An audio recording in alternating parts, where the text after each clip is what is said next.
grabatzen ari garen unean arratsaldeko 6:47 minutu igaro diren honetan, gaur hasi eta amaituko den binakako B-serie txapelketako finalerdietako ligaiskako 3. jardunaldiko bi norgehiagoken atarikoa eta analisiak egingo ditugu. Gogoratuko dugu, sailkapenaren buruan direla 2-2 irabazita Senar eta Eskiroz, puntu banarekin dira urren ez urren 2. eta 3. Eiguren eta Bikuña eta Salaberria eta Gaskue, eta 4. postuan punturi gabe Zubizar eta 3. eta Morga Etxebarria.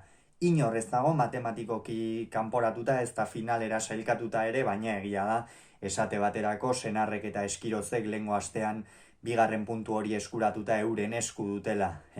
Sailkatzea aldiz Zubizarretak eta Morga Etxebarriak oso zailia ezinezko ere dutela esan daiteke, eta iruditzen zait Eiguren eta Bikuñari finala kies egiteko gauza oso bitxiak gertatu beharko direla. Kontua kontu, goazen bi norgehiagoken pronostikoak egitera. Lehen partidan Eigurenek eta Bikuñak Zubizarreta eta Morga Etxebarriaren aurka jokatuko dute.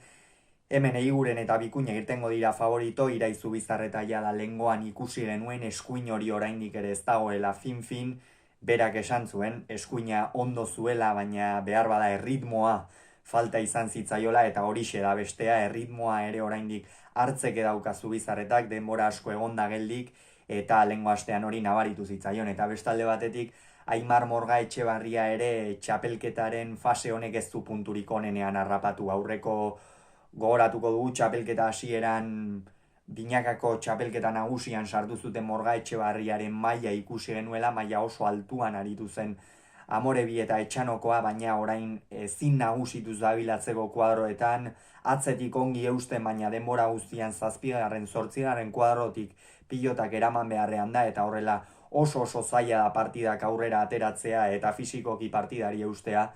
Eta aldiz Eiguren eta Bikuña puntu honean harrapatzen ditu, ikusiko du ea moralki nola eragiten dien, batez ere lehengo astean garaipenak eta honen bestez finalera matematikoki sailkatzeak, erabat matematikoki sailkatzeak, ezin izan ziren sailkatu, eta ikusiko dugu ea horrein moralki nola eragiten dien, baina esan dudan bezala, gauza oso arraroa gertatu behar dira Eiguren eta Bikuña finalean, datorren larunbatean Iruñeko Labriten jokatuko den final horretan ez egoteko, baina pilota borobila da, edo zer gerta daiteke, eta Zubizarretak eta Morga Etxebarriak noski ez dute amore emango inondik inora ere.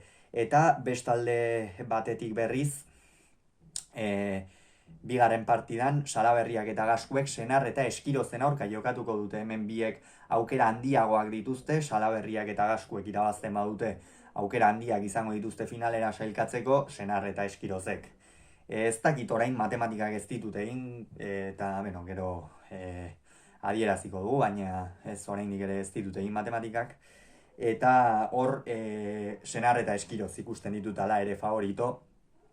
Joan den astean behar bada Josu Eskirozi hasieran kostazitzaion, eta hori benetan xelebrea izan ere aspaldian ez genuen horren galtzaile ikusten Eskiroz, egia da Bikuñak ere dezente behartu zuela, lehen zati oso egin zuen Bikuñak, eta 2. erdian ere oso fin aritu zen, azken txampan falta izan zitzaion, eta hor hasi zen pilota galtzen apur bat Donostiarra, baina oso maila honean dago, Beñat Senar ere pilota ongi luzatzen, eta ikusiko dugu ea Gaskuek zenbateraino behartzeko aukera duen. Idiazabalen jokatuko dira bi norgehiagokak, ez du esan, Idiazabalgo igarondo pilotalekuan, ea Gaskue zenbateraino behartzeko gai den Eskiroz, eta horrek noski aurrean Salaberriari abaguneak ekarlekizkioke, eta Salaberria aurrean ikusten dugu ez dagoela barkatzeko, lengoan ere partida oso ona atera zuen, testu inguru zail batean, joan den astean orain 2 aste sekulako kolpea jaso baitzuen buruan Goizuetarrak, baina ikusiko dugu, ea bihar